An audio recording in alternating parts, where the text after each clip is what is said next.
సహచర మంత్రివర్గ సభ్యులు గౌరవనీయులు మీరందరూ అభిమానించే నాయకుడు శ్రీ పయ్యావుల కేశవ్ గారు,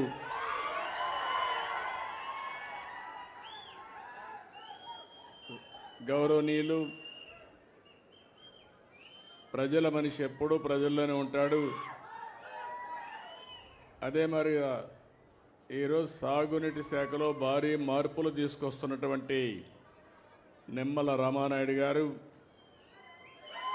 వేదికపై నుండే పెద్దలందరికీ, గౌరవ శాసనసభ్యులు, అదే మరిగా తెలుగుదేశం పార్టీ కుటుంబ సభ్యులు, నేను ఈరోజు ఈ గ్రామానికి వచ్చినప్పుడు నాకు అఖండ స్వాగతం పలికిన సోదరిమణులందరికీ మీ ఉత్సాహం చూస్తూ ఉంటే ఎన్నోసార్లు వచ్చాను. వచ్చినప్పుడంతా కూడా మీ ఉత్సాహం పెరుగుతూ ఉంది, అభిమానం ఉప్పొంగిపోతూ ఉంది. అది చూసినప్పుడు నాకు అనిపిస్తుంది, నేను ఎన్ని జన్మలెత్తి మీకు సేవ చేసినా మీ రుణం తీర్చుకోలేను, అంత అభిమానం చూపిస్తున్నారు. అదే సమయంలో మనం మాట్లాడుకునే మునుపు ఈరోజు మీరు చూస్తే దేశం మొత్తం యుద్ధ వాతావరణంలో ఉంది. ఏదైతే మన వాళ్ళ మీద ఎవరైతే టెర్రరిస్టులు ఉన్నారో వాళ్ళు వచ్చి దాడులు చేయడం, దానిపైన దేశమంతా కూడా ఎక్కడికక్కడ చలించిపోవడం, అది చూసిన తర్వాత ఇప్పుడే కాదు ఎప్పుడూ మన దేశం టెర్రరిజానికి వ్యతిరేకం. ప్రజాస్వామ్యంలో టెర్రరిస్టులకు ఎక్కడా అవకాశమే లేదు.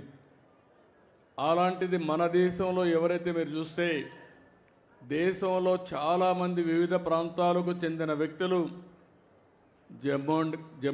కాశ్మీర్కి వెళ్ళడం, అతి దారుణంగా, అతి కిరాతకంగా ఆడబిడ్డల ముందర, పిల్లల ముందర మగవాళ్ళని ఇష్టానుసారంగా చంపేశారు.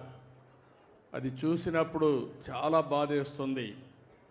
అలాంటి సంఘటన జరిగిన తర్వాత ప్రధానమంత్రి గారు ఎప్పుడూ చెప్పారు, తీవ్రవాదానికి ప్రపంచంలో చోటు లేదని చెప్పి దీనిపైన చర్య తీసుకోవాలని సింధూర్ అనే కార్యక్రమం పెట్టి టెర్రరిస్టులను హతం చేసిన దేశం, హతం చేసిన ప్రభుత్వం కేంద్రంలో ఉండే ఎన్డీఏ ప్రభుత్వం అని చెప్పి కూడా నేను మీకు తెలియజేస్తున్నాను. అలాంటి చేసినప్పుడు ఎక్కడికక్కడ వాళ్ళు కరెక్ట్ చేసుకోవాల్సింది పోయి మళ్ళీ ఏదైతే ఈరోజు పక్కనుండే పాకిస్తాన్ అయితే మళ్ళీ మన మీద దాడులు చేస్తూ కవ్వింపు చర్యలు చేస్తున్నారు. అయితే మన దేశంలో ఒకటే చెప్తున్నా, మొన్న కూడా నేను చూశాను, అమరావతి చివరి మీటింగ్ ఆ రోజు ప్రధానమంత్రి గారు వచ్చింది. అమరావతిలో కొన్ని లక్షల మంది సమక్షంలో నేను ఒకటే చెప్పాను, ఈ దేశాన్ని రక్షించే శక్తి ప్రధానమంత్రికి ఉంది, ఎవ్వరూ ఏమీ చెయ్యలేరని మేము ఆ రోజు చెప్పాం. అది చేసి చూపిస్తారని మరొక్కసారి మీ అందరికీ విజ్ఞప్తి చేస్తున్నా. అయితే ఒక్కొక్కసారి బాధ కలుగుతుంది, ఇలాంటి జరుగుతూ ఉంటే ఈ జిల్లాలో చాలా గ్రామాల్లో చాలామంది దేశభక్తితో డిఫెన్స్కి వెళ్తున్నారు. మేము కూడా దేశాన్ని కాపాడాలి, నా వంతు బాధ్యతగా నేను కూడా దేశ సేవ చేయాలని చాలామంది ముందుకొచ్చి యువకులైతే ఈ యొక్క రక్షణ శాఖలో చేరుతున్నారు. అందులో చేరిన వ్యక్తుల్లో మన తెలుగు బిడ్డ మురళీ నాయక్ ఈ జిల్లా వాసి. ఆ మురళీ నాయక్ ప్రాణాలు కోల్పోవడం చాలా బాధేస్తుంది. ఈరోజు మీరు చూసినప్పుడు జమ్మూ కాశ్మీర్ సరిహద్దుల్లో పాకిస్తాన్ జరిపిన కాల్పుల్లో మన ఉమ్మడి జిల్లాకు సంబంధించిన వ్యక్తి నిన్న చనిపోయారు. గోరంట్ల మండలం కల్లి తండాకు చెందినటువంటి మురళీ నాయక్ వీర మరణం, దేశం కోసం చనిపోయారు. బాధేస్తుంది. వాళ్ళ తల్లిదండ్రులతో ఇప్పుడే నేను మాట్లాడాను. తల్లి వచ్చి జ్యోతిబాయ్, తండ్రి వచ్చి రామ్ నాయక్. వారికి నా ప్రగాఢ సానుభూతి తెలియజేస్తున్నా. ఈ రాష్ట్రం, ప్రభుత్వం, సమాజం మీకు అండగా ఉంటామని ఈ సభా సమావేశంలో హామీ ఇస్తున్నానని చెప్పి కూడా నేను మీకు తెలియజేసుకుంటున్నాను. 2 సంవత్సరాలు ఆర్మీలో ఉన్నాడు, ఎనలేని సేవలు అందించాడు. మనం అందరం ఒక విషయం గుర్తుపెట్టుకోవాలి. ఈరోజు ఎవరైతే సైనికులు ఉన్నారో వారు బార్డర్లో ఉండి అనునిత్యం మన కోసం నిద్రాహారాలు మాని దేశ రక్షణ చేస్తున్నారు కాబట్టి మనం హాయిగా నిద్రపోగలుగుతున్నాం.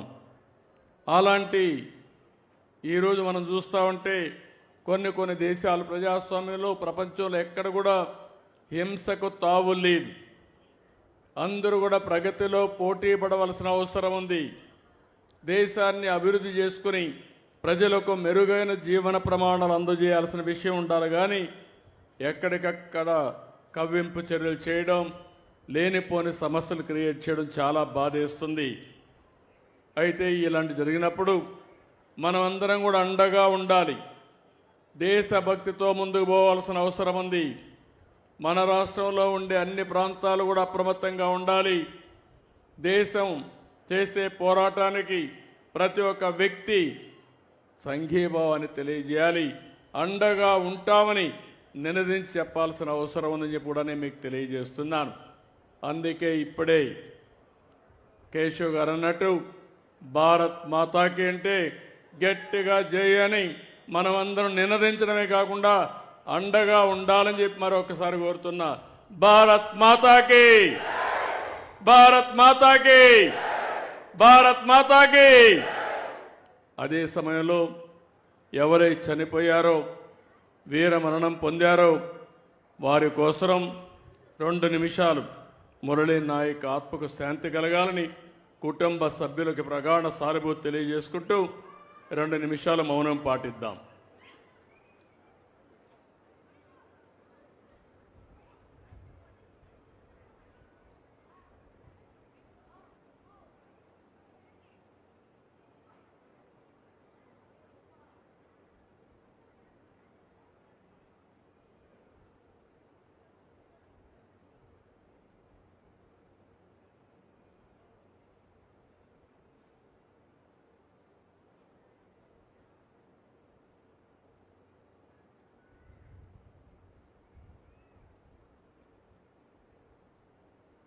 ఓకే,